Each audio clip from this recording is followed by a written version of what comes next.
So hello, everybody. We're recording in Global SCORAI for our consumption conversations with people around the world.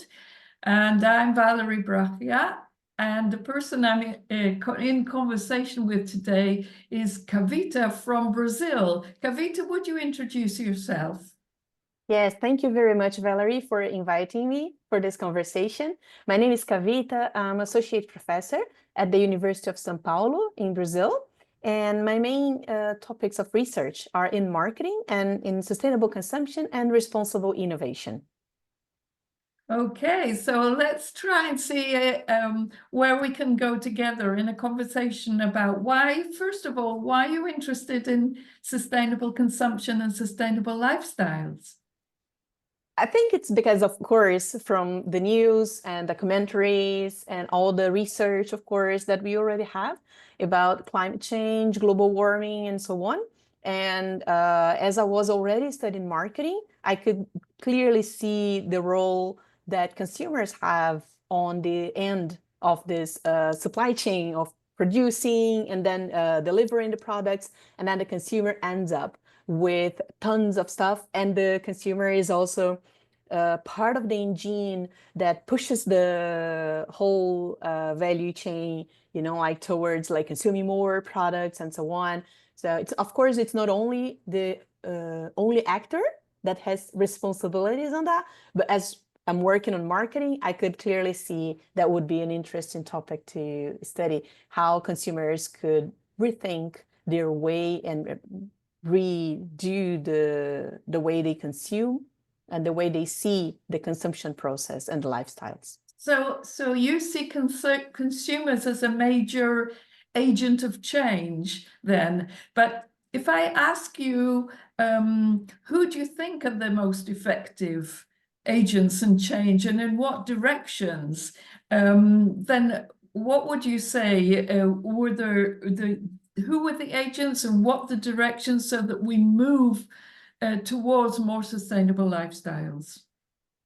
I think the most important agent to make the shift of that consumption patterns is the government. So I would say more like analyzing and studying which public policies could help to enhance more sustainable consumptions or sustainable lifestyles. I would say that that would be more important. So we will need a bigger actor like the government and public policies towards that. But the agent that has to change the behavior for us to become more sustainable are consumers. The only thing is that we cannot expect consumers to do that alone without some sort of incentive or guidance, and that will come from the government. So why aren't they doing it? What, sorry? Wait, so why aren't they doing it? Say your government, you say the government is the major factor that could bring it about together with the consumers. Why aren't they doing that? Why aren't they going that way? What is stopping them going towards more sustainable lifestyles? I mean, we know from all the data that everybody's more or less going in the wrong direction, on the wrong trajectory. So what would you say were the barriers that stopping the government and the consumers to go in the right direction? Why aren't we able to get to the right direction of sustainable lifestyles? And you can bring in examples or relevant background from Brazil. I think we have some sort of conundrum. I'm not sure that's the word for that in English, but it's like, I think governments, they know which direction they should be pushing into, but that also means that when they try to push on that direction, consumers, and they are also citizens and they vote for these governments, sometimes they get upset, you know, like it's like saying, well, you want to change my lifestyle. You want to say that I have to consume less and have, it's like a worsening my lifestyle. So I don't want that, you know, like try as a government to work with companies and look for other solutions that will not worsen off my lifestyle. So I want to consume more and more, and I want to have more access to lots of stuff. So people who already have access to lots of stuff, they don't want to give up on that. And I mean, I'm in Brazil, so we have like lots of people here as well who don't have minimum access to like a minimum good lifestyle, you know, well-being in terms of well-being and so on. So it's kind of difficult for the government to put on policies that will increase the lifestyle or the well-being of these part of the population that's under this line of minimum well-being, at the same time as reducing the patterns of consumption of people who are above of what is necessary to consume. And so it's difficult to find some policies that work on both ends. And also people who are above the line, they also say, well, you know, like, I think I'm living in a good lifestyle. I don't want to give up on that. So try to find other types of solution. Otherwise, I'm not voting for you in the next election or so on. Of course, that's what we hear. I'm not saying that we already have research on that.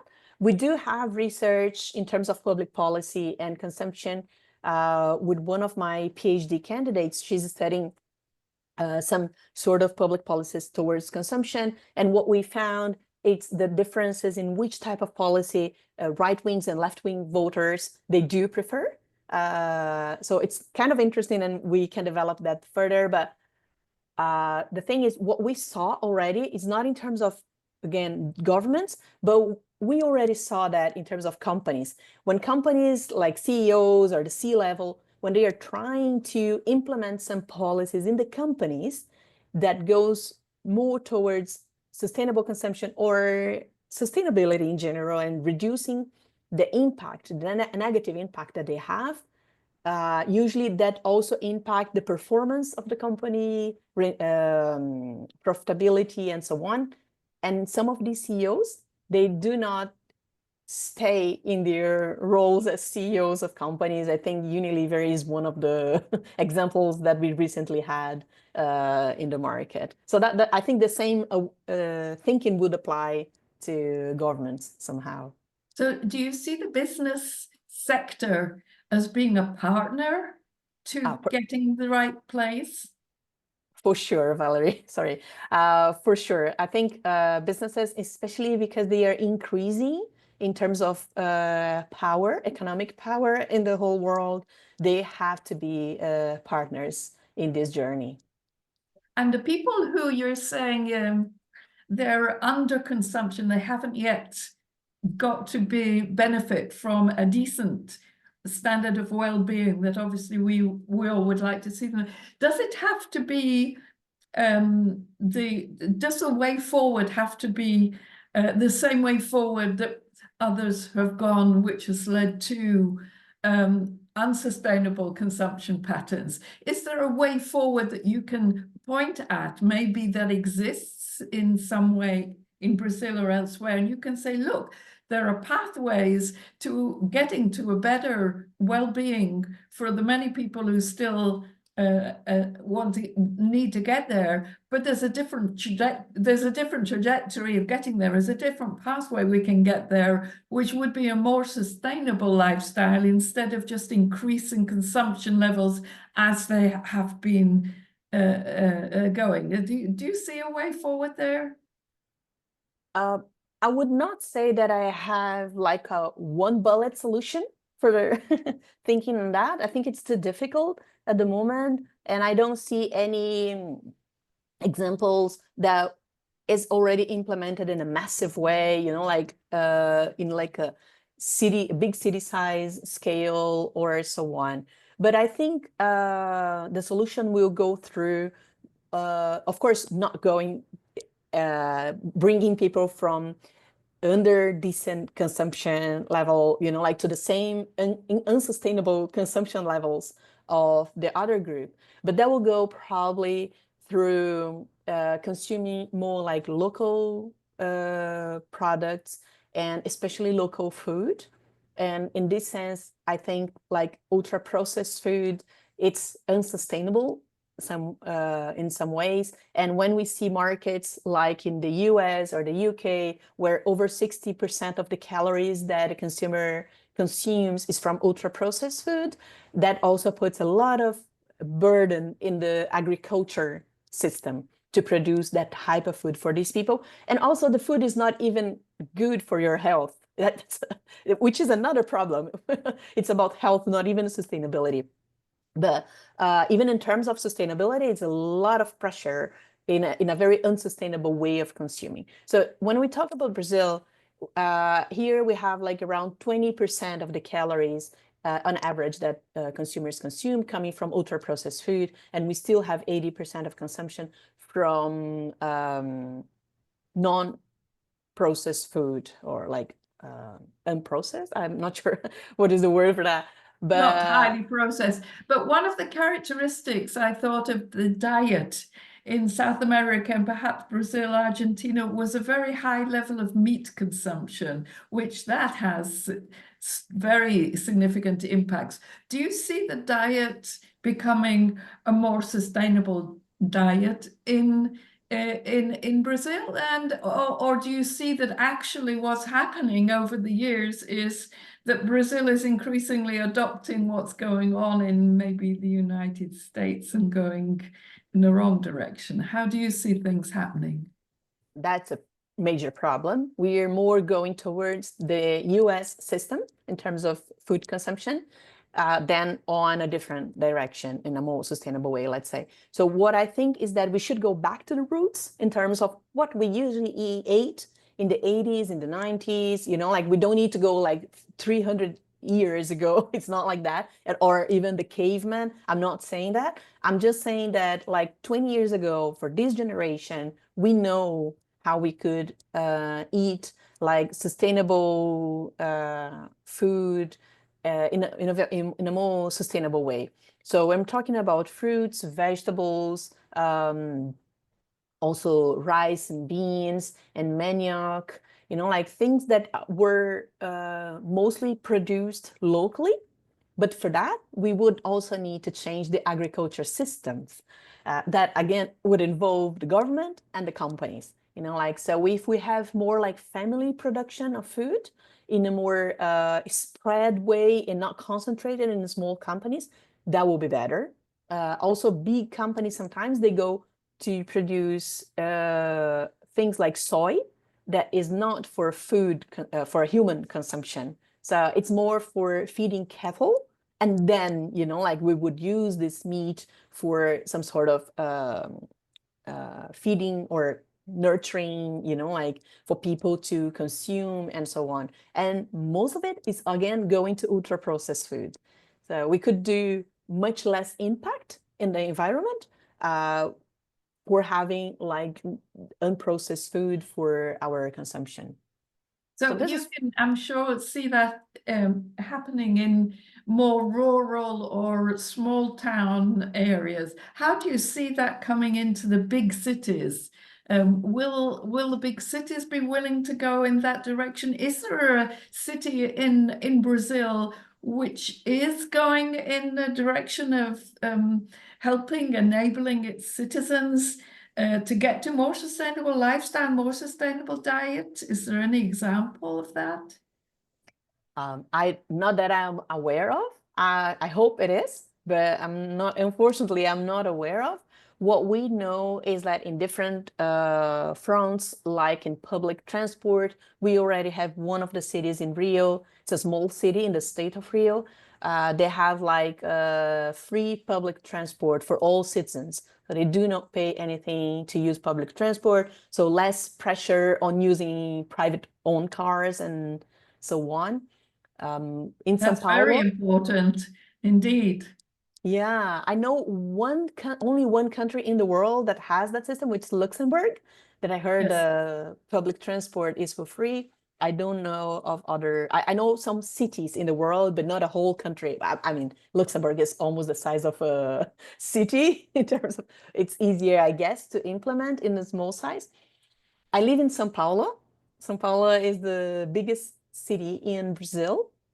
And it's really difficult for me to look at the city and think on how we could be more sustainable and still be a huge city as we are. Usually when I see examples of sustainable lifestyles, even if they are like only in one specific direction, usually they are located in small cities. So perhaps I think like big cities are not a good environment for if we want to go in the direction of sustainable consumption. But the world is going to big cities. The world is urban. I mean, the future, it's already over 50% of the world population is urban, and big cities are there and growing. So we do have to come and find some kind of way in which we can get big city inhabitants and residents to live more sustainable lifestyles, because they are our clients if we're looking for the way forward. What do you think could be the way in which we could find a way to approach or to get people to come on board? Is it related to culture? Is there a difference between the cultural context in South America, or specifically Brazil, and in North America, that you could say there is a cultural difference and it's significant? Is there a family, community, religious background between different communities, different areas of the world, where you could say, look, we could see that this is a cultural context which is important, and we should value for what it can lead us forward. Is there any way that we could connect to the background? I think so. In terms of, again, sorry, going back to food again, but for example, food is part of the Brazilian culture. We love our food. I mean, if we talk to Brazilians, we think we have the best food in the world. So we are very fond of that, like we are very proud of that part of our culture. And that's, of course, not because of ultra processed food. It's not what makes us proud of that. But it's because the way we cook, that brings people together, that makes us think on how we can use locally produced food to prepare our meals, and how the meals can be, like so tasty, and the smell is so good, and people will talk about it, that will bring people together. So I think that part of the culture will help. And what we say about food and in terms of valuing this culture is that because we still have this memory of having local food in, like in our minds, in our way of eating. I'm very afraid of the new generation, because they are more liking like pizza and burgers and so on. And we're like, oh my God, will the new generation lose the good memories of our culture and so on? And that sector of food, that will bring us to unsustainable consumption, of course. Another Can I thing. pick you up on? Okay, can I pick you up particularly in what you said? We get together, family, community. Is that a characteristic of Brazilian society, that there is a strong emphasis on getting together? And in which case, the getting together is an important part of the way in which people live their lifestyles? Yeah, of course. Yes, it is a big thing in Brazil to get together, especially on weekends. And we even have that in whose house we're gonna meet for lunch over, like for Saturday or Sundays. And we spend like the whole day together and talking to each other and interacting. I think that's important, because that shows that staying together in a community and exchanging ideas, discussing ideas, is more important than being outside consuming as a leisure program, So again, we are more together in a community.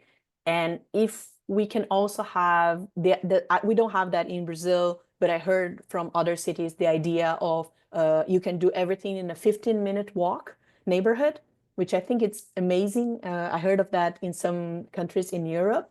They are trying to implement the idea.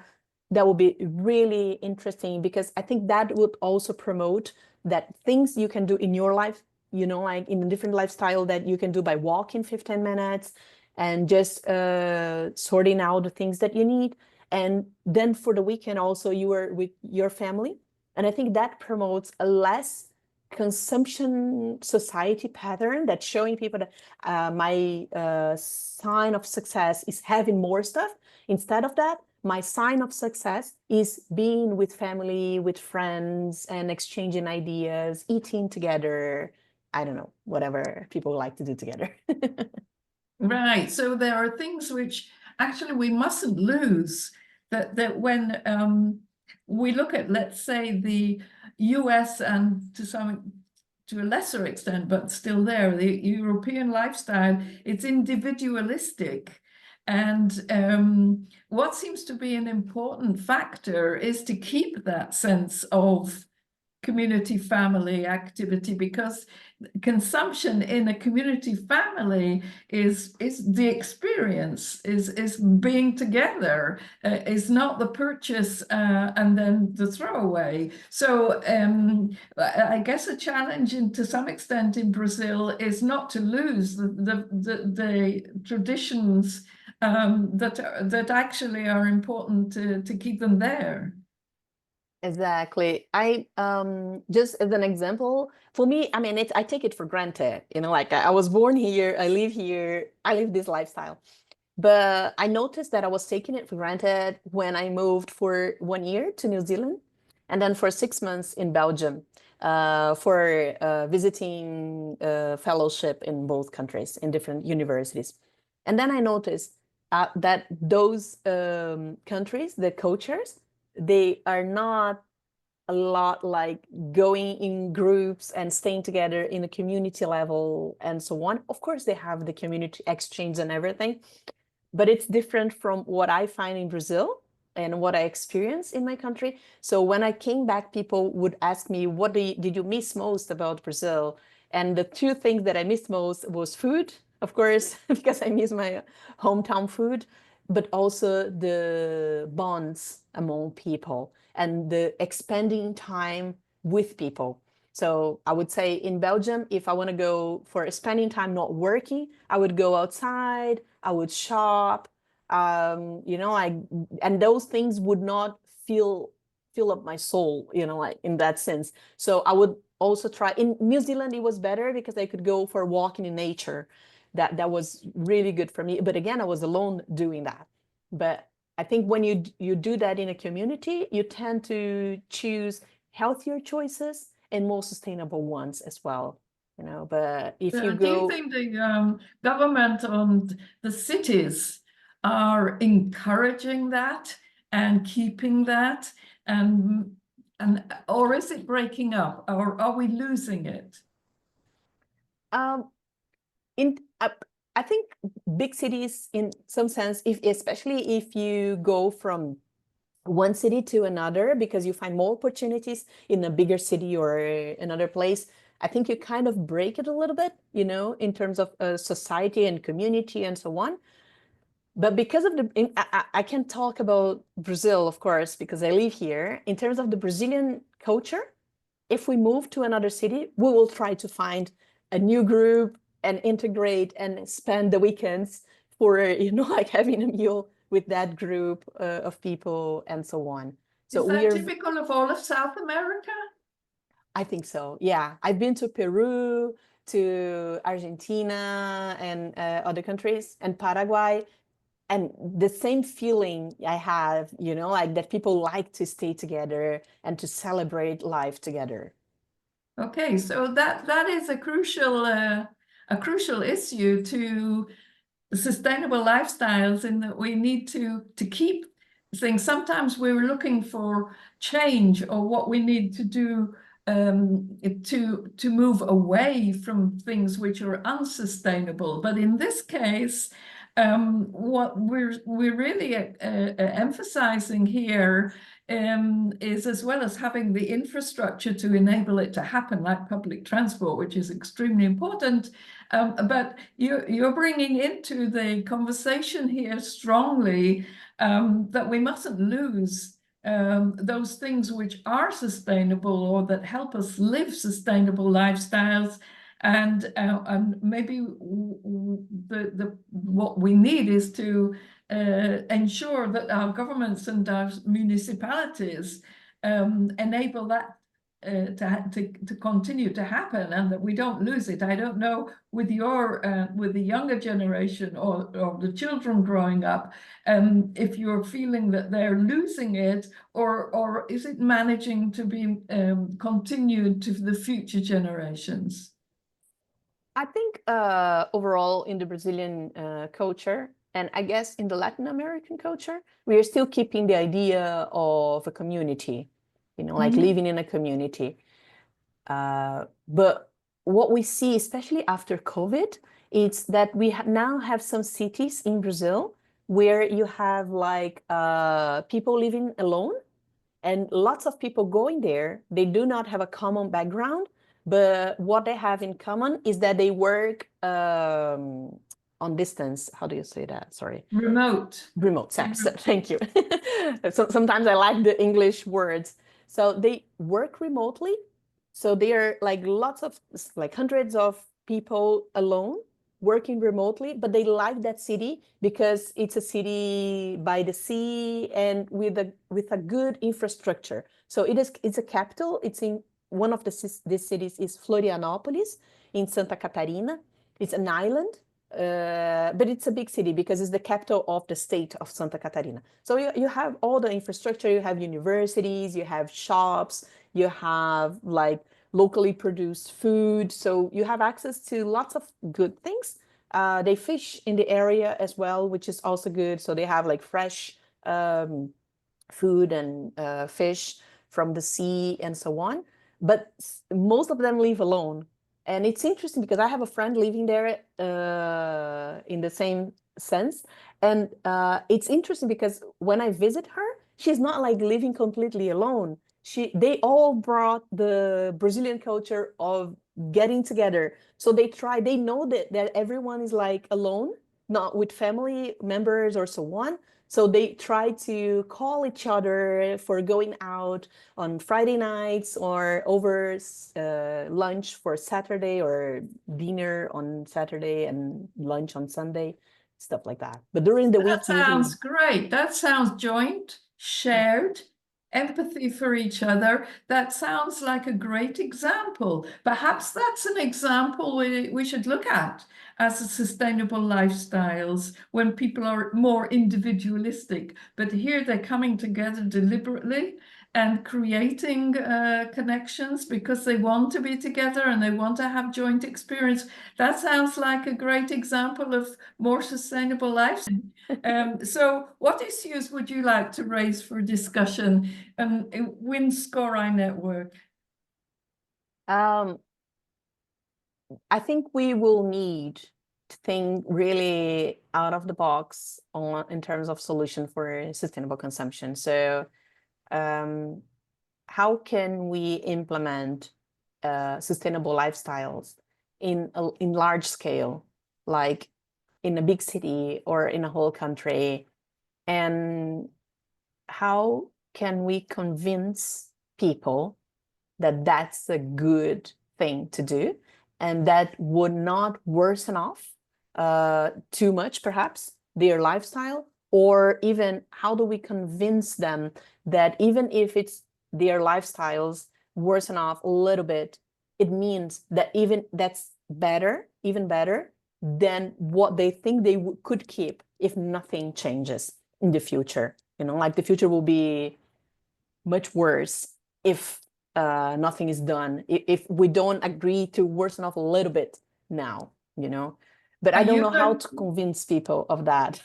Are you going to raise that in the upcoming SCORAI conference that's going to be held in Brazil next year? I think the idea, the theme of the conference is going towards a post-SDGs agenda. So the SDGs are planned until the agenda is 2030, right? So what's next?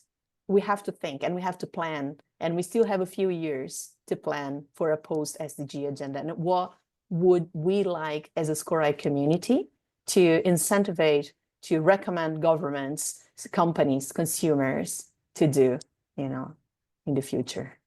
So I thank you very much for joining us. I hope many will join you in Brazil in the conference, the next SCORAI Global Conference. And thank you for bringing in a different point of view from the South American point of view from Brazil, which opens up our eyes. And maybe we have an example there of the town or the city where you say people do get together, do share, do join up together and make a community. That sounds very enlightening. Thank you very much, Kavita. Thank you, Valerie. Thank you very much for inviting me over. It was a pleasure. And as an end note, I would like also to invite all the SCORAI community to attend the conference in 2026 and get to know more about the Brazilian culture and our beautiful country. Thank you.